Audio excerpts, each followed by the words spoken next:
নমস্কার, আমি অরবিন্দ নস্কর। আপনারা দেখছেন ডায়মন্ড হারবার টিভি। আজ একটি নতুন প্রতিবেদন নিয়ে এলাম আপনাদের জন্য। আপনারা মনোযোগ সহকারে শুনবেন। ভারতে বেড়া দেওয়া হচ্ছে, বেড়া দিতে দেবে না। কোচবিহারের ঘটনা। আমাদের জায়গা বেড়া দেবে, তোমাদের কি হে বাবু? বিএসএফ গুলি করছে না কেন? বিএসএফকে গুলি করা উচিত। আমাদের জায়গা আমরা বেড়া দেবো, তো তোমাদের কি? আর ভারত সরকার এখনও সহ্য করছে কেন? পাচার চক্র বন্ধ হবে বলে তাই বাংলাদেশিরা রেগে যাচ্ছে। ভারত থেকে গরু বা বিভিন্ন জিনিস বাংলাদেশে পাচার হচ্ছে, পাচারকারী কাজ করে বা ওদের সহযোগিতা হয়, তাই বাংলাদেশের মানুষ রেগে যাচ্ছে। গরু খাওয়া বন্ধ হয়ে যাবে, গরু না ভারত থেকে না গেলে খাবে কি করে? তাই বাংলাদেশের মানুষরা রেগে যাচ্ছে। সেখানকার জনগণ বলছে আমাদের ফসল নষ্ট করে, মানে ভারতের বর্ডার এলাকায় যে সব ফসল হয় সেখানকার জনগণ আছে, তারা বলছে যে আমাদের ফসল নষ্ট করে, তাই বেড়া দিলে ভালো হয়। এটি কোচবিহারের ঘটনা। বিজিবি আপত্তি কোথায় বা সমস্যা কোথায়? বিজিবির সমস্যা কোথায়? 0 পয়েন্টের এদিকে ভারতের, ওদিকের বাংলাদেশের অংশ পুরোপুরি সিল করে দিতে হবে। ভারতের অংশ পুরোপুরি সিল করে দিতে হবে।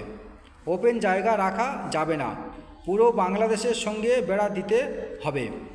বাংলাদেশের এরিয়া যতটা বর্ডার আছে না ঘিরে দিলে বাংলাদেশ থেকে অযথা অনুপ্রবেশকারী বা রোহিঙ্গা আমাদের ভারতের মধ্যে ঢুকে যাচ্ছে, তাই তা পুরোটা ঘিরে দেওয়া উচিত আমরা মনে করি। আমাদের জায়গায় ঘিরবো কে হো বাবু? তোমরা আপত্তি করছো, তা ভারত সরকার এখনও সহ্য করছে কেন? ওরা যা বলবে তাই নাকি? ওরা কি আমাদের যখন যা মনে করবে তাই করবে? তাহলে পাচার বন্ধ হবে, এই জন্য ওরা রেগে যাচ্ছে। ভারত থেকে গরু এটা সেটা বিভিন্ন 2 নম্বরই কারবার হয়, সেই কারবারগুলো বন্ধ হয়ে যাবে, তাই বাংলাদেশের মানুষরা রেগে যাচ্ছে। অনুপ্রবেশ বন্ধ হবে। ভারত সরকার কেন এখনও সহ্য করছে জানি না। আমরা চাই পুরোপুরিভাবে ঘিরতে হবে। স্বাধীনতার এত বছর হয়ে গেছে, কংগ্রেস সরকার ঘেরেনি। মোদিজিও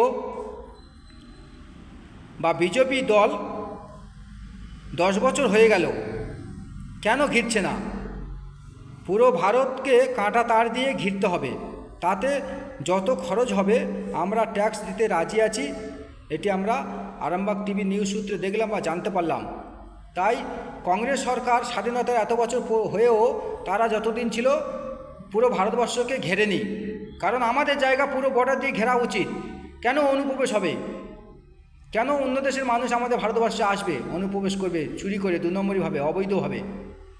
কিন্তু বিজেপি সরকারও আজ 10 বছর হয়ে গেল, তাদেরও ঘেরা উচিত। কারণ আপনারা যে যাই পার্টি করুন, পার্টি যেটা ব্যক্তিগত ব্যাপার, একদিনের ব্যাপার। তাই দেশের স্বার্থে, জনগণের স্বার্থে কাঁটা তার দিয়ে বিজেপি সরকারকে বলবো বা কেন্দ্র সরকারকে বলবো বা মাননীয় প্রধানমন্ত্রী মোদিজিকে বলবো, যতটা তাড়াতাড়ি পারা যায়, যত খরচ হবে তাতে আমরা ট্যাক্স দিতে রাজি আছি। সমস্ত জিনিসপত্রে 2-1 টাকা করে বেড়ে গেলেও ক্ষতি নেই। যত তাড়াতাড়ি সম্ভব পুরো ভারতবর্ষকে কাঁটা তার দিয়ে ঘিরে দিতে হবে। বাংলাদেশ আপত্তি করুক, তাতে লড়াই হবে। আমরাও যুদ্ধ করতে প্রস্তুত আছি। আমরাও ট্রেনিং নিয়ে শিষ্য, আমরাও এসএসসি, আমরাও কলেজে ট্রেনিং নিয়েছি, এনসিসি করেছি, তাতে আমরাও যুদ্ধের জন্য প্রস্তুতি আছি। তাই যত তাড়াতাড়ি পারা যায় ভারতকে পুরো কভার করে দিতে হবে। তো দর্শক, আপনাদের মতামত কমেন্ট বক্সে জানাবেন। এখন আসছি। জয় হিন্দ, বন্দে মাতরম, ভারত মাতাকে জয় হোক। পুরো ভারতবর্ষকে ঘিরে দিতে হবে। মাননীয় মোদিজিকে বলছি বা কেন্দ্র সরকারের মহোদয়কে বলছি, পুরো ভারতবর্ষকে ঘিরে দিতে হবে। কংগ্রেস সরকারের মতন অবহেলা করলে হবে না। এত বছর হয়ে গেল স্বাধীনতার পর, তাই পুরো ভারতবর্ষকে ঘেরা উচিত।